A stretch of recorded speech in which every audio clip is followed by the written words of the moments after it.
Augustiner Maximator.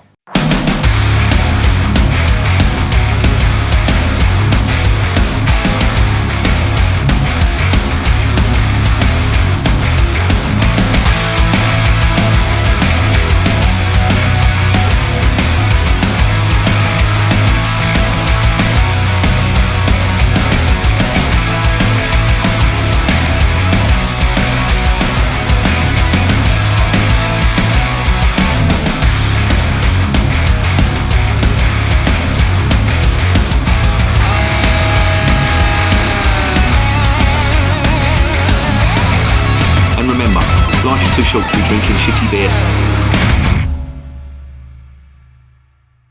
Welcome to another edition of Bands, Bikes and Booze Reviews. I've got one here today from the Augustiner Brewery, which in my opinion is one of the best breweries in Munich, and they do the Augustiner Helles, which again in my opinion, but a lot of people have backed me up on this in saying that it's the best lager in the world. I've yet to taste a better one. I think you have to try it, and once you've tried it, I don't think you're ever going to look at lager the same way again. But that's just my opinion. And this is their offering of Dopplebock, and it is the Maximator. And in keeping with all the Munich, well, in keeping with all German breweries who brew Dopplebock, it's got the name which has the suffix ATOR. Now there's a reason for that, because Paulaner, sorry, I should correct myself there.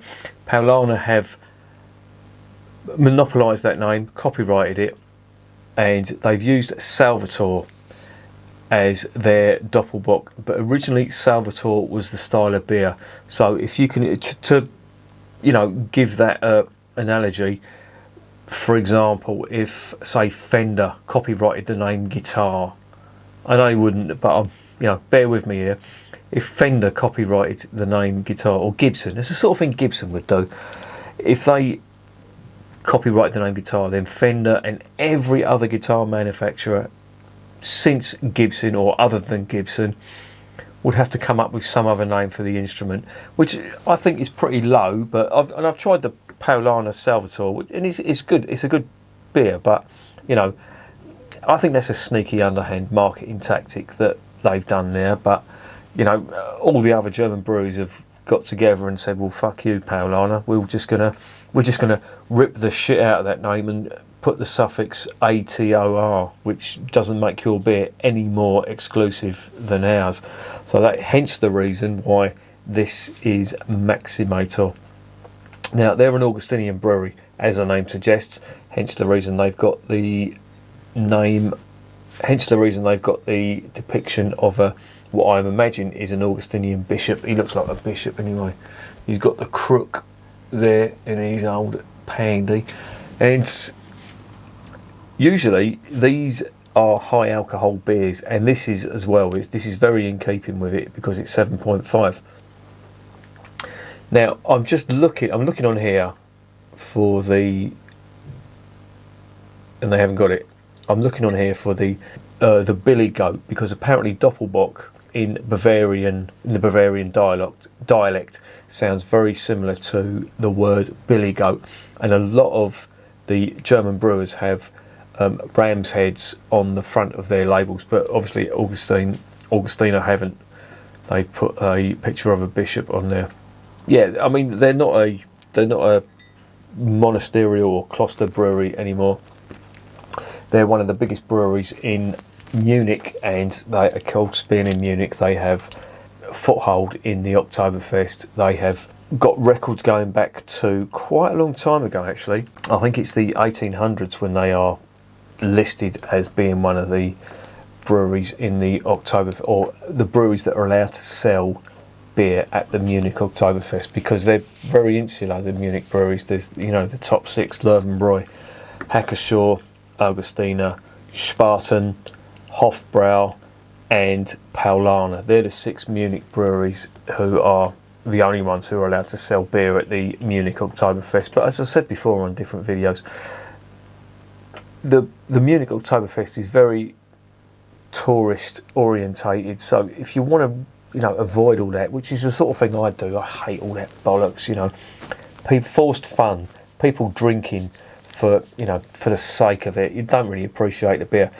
A good mate of mine gave me some really good advice years ago, and he said, whatever you do, if you're going to go over there, don't go to Munich, go to the little towns around it, because they're not allowed to participate in the Munich Oktoberfest, and they do their own, and they're much better. It's more localised, and the beer is genuinely just as good. So there you go. But Augustiner are one of the genuine Munich brewers. Now Dopplebock, of course, it does have its origins in religion, because it was brewed for Lent. Lent, if you're not sure what that is, it's a Catholic religious festival where I think it's 40 days. It's to commemorate Jesus going into the desert, and he was fasting for 40 days, or yeah, I think that's what it is.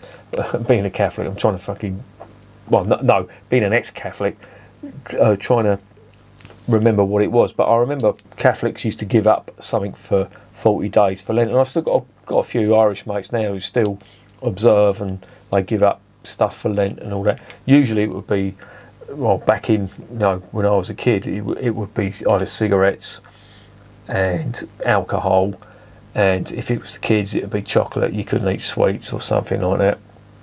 You know, probably not a bad idea actually, you know, considering, you know, like your health and all that. But my old man, he was a drinker and a smoker, and the only thing he could give up was betting, and there's no way my old man was going to give up betting. He was the archetypal paddy. You smoke, drank Guinness, and bet on the horses. So yeah, Lent was fucking lost on him. But there you go. Anyway, going way off topic here. Let's get back onto the beer.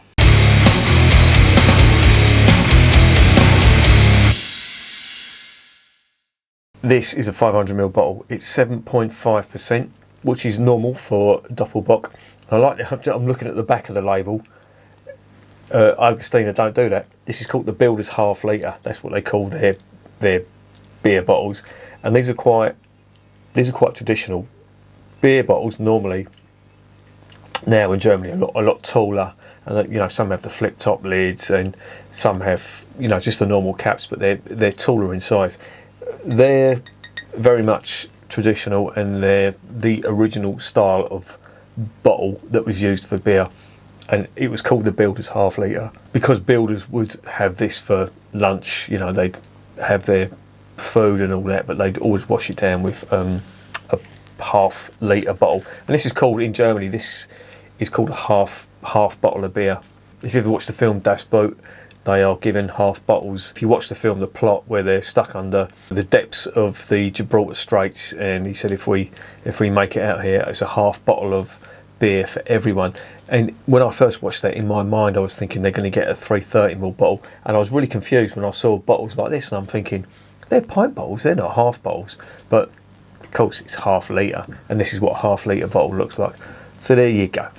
Anyway, let's stop gassing and let's get this beer investigated.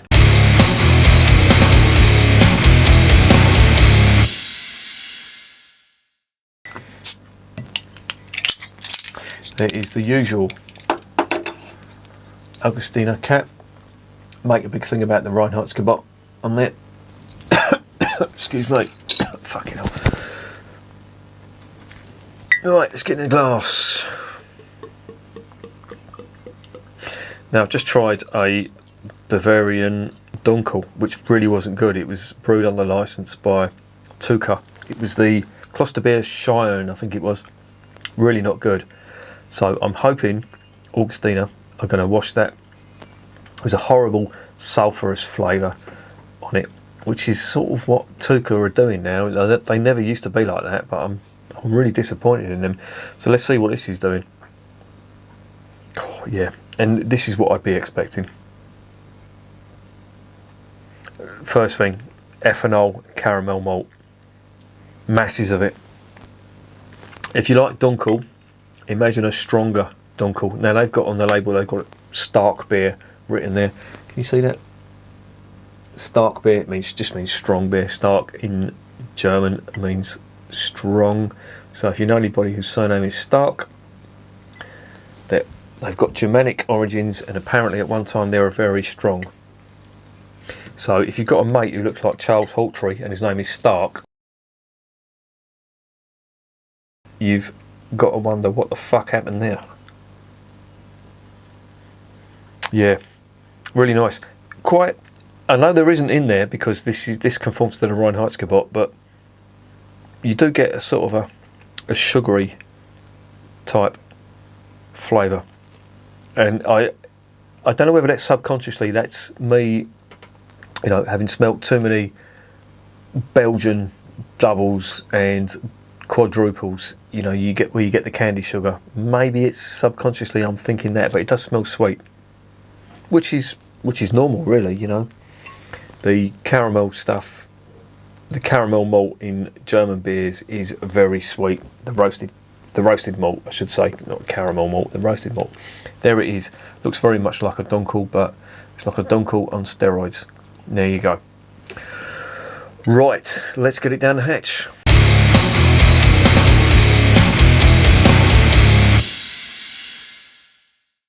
Zum Wohl, as they say in Germany. Now, before I drink it, some people have asked me what Zum Wohl means, and it's another form of saying Prost or Prost in German. Zum Wohl means good health, basically, or that's the only literal, not the literal translation. The literal translation means for your health, but in sort of English or British, that would be good health. And usually, I was very fucking perturbed when I found this out recently, but beer drinkers don't normally say that. They say Prost, and it's usually wine drinkers that say Zum Wohl. So I don't know whether I should be saying it, but fuck it. There you go. Anyway, let's get this down, my Gregory. Prost or Zum Wohl, whatever you want to say.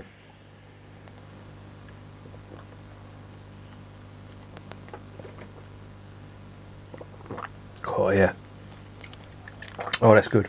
It's fucking good. Yeah. And this is really interesting because I've just had the Dunkel from the Kloster Cheyenne, which is brewed under license in Tuca, and it wasn't good at all.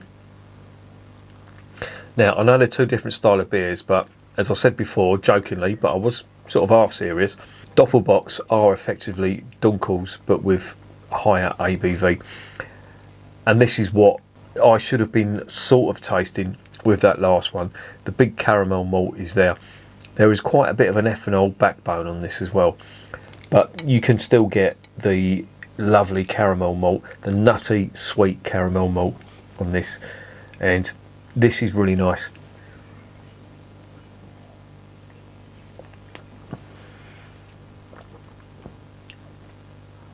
Oh, it's lovely. That is really good.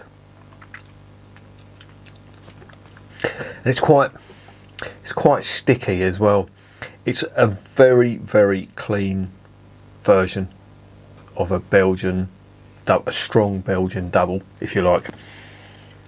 And I'm saying that to try and compare it to people who haven't tried Doppelbocks but have tried Belgian doubles. Of course, it's a style in its own right, and it does vary, but the main conditions are it's dark, it's got high ABV. I've seen sort of 6%, 6.5%, 7.5%.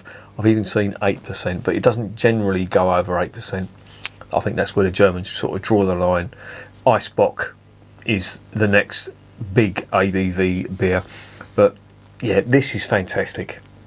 And it's, as I say, it's a typical German Doppelbock, a typical good quality German Doppelbock. Loads of caramel malt, very sweet, nutty flavours, but with a big ethanol backbone. There's a little bit of cloying sweetness on the palate, but nothing like the Belgian stuff you get. But it's I wouldn't say it's trying to ape it.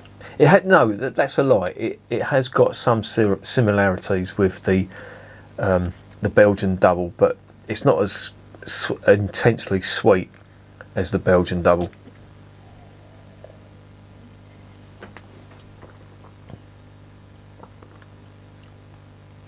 Oh, it's so good. And for a beer that's 7.5%, you really wouldn't know.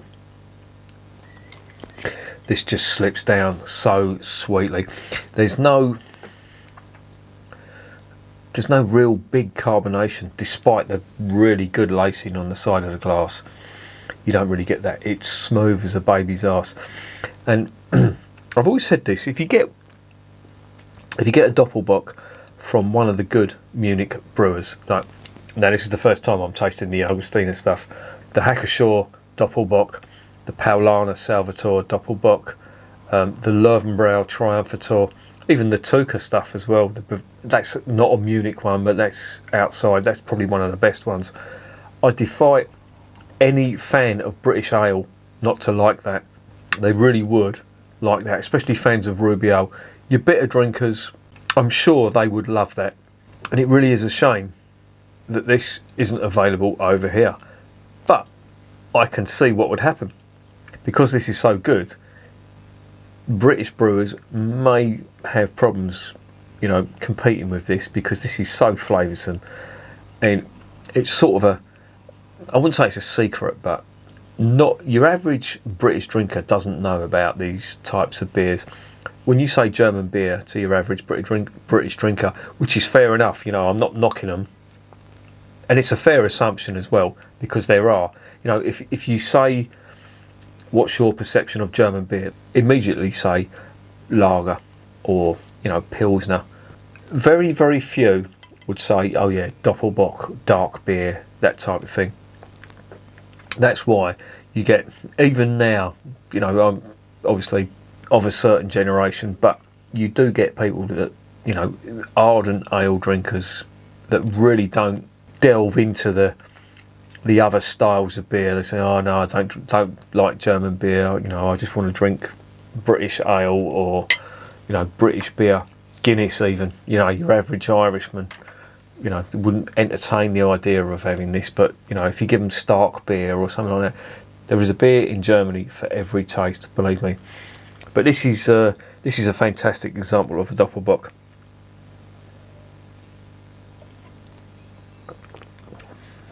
And as I say, it just goes down so easily, dangerously easy.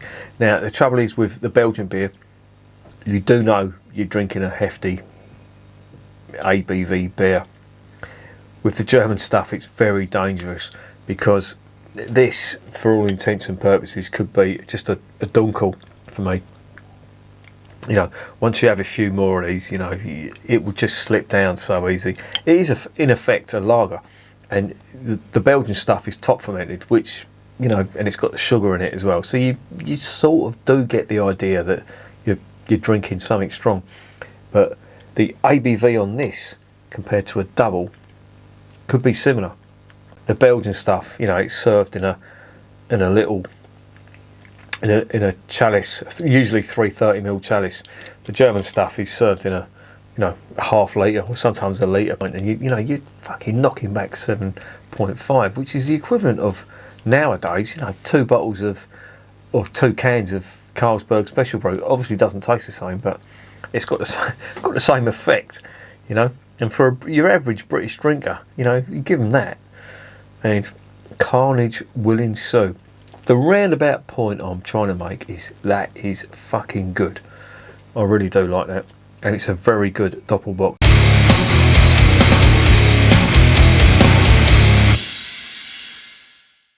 So what's the verdict on Augustiner Maximator? Yeah, fantastic. But I wouldn't have expected anything less from this lot, because they really are superb. As far as what they do, yeah, they do the best lager in the world, in my opinion. But this is a really, really good Doppelbock. Now, to be honest, I think I would have to do a comparison video between all the top Doppelbocks that I've tried. Now, I've tried the Hacker-Shaw Doppelbock, which really does take some beating. I've tried the Weltenberg Doppelbock, which was really good. Even the Mernshoff stuff, which was a cheap supermarket Doppelbock, it's really good. I really would have to do a comparison video to get the definitive answer, and not only that, I'd have to try a hell of a lot more. But this is up there with the best of them, in my opinion, and I really do like Doppelbock. It's a fantastic style. And as I said, if you're a fan of Belgian doubles, you're going to love this. It could be dangerous, but if you can imagine a really sessionable, and when I say sessionable, I don't mean low ABV, I mean sessionable, as in easy drinking, strong beer, Dopplebock is your man. And for this, for me, it's a 10 out of 10. I love it. I absolutely love this style of beer. Coming from a great brewer from Bavaria, you ain't going to go wrong with it. It's got everything going for it, and it does not fail to deliver.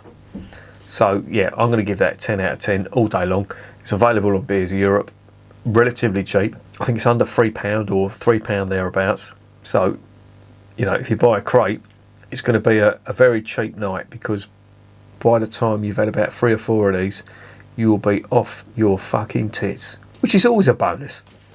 But there you go. Really good beer. Fantastic brewery. 10 out of 10. Recommended. And remember, beer is working class champagne.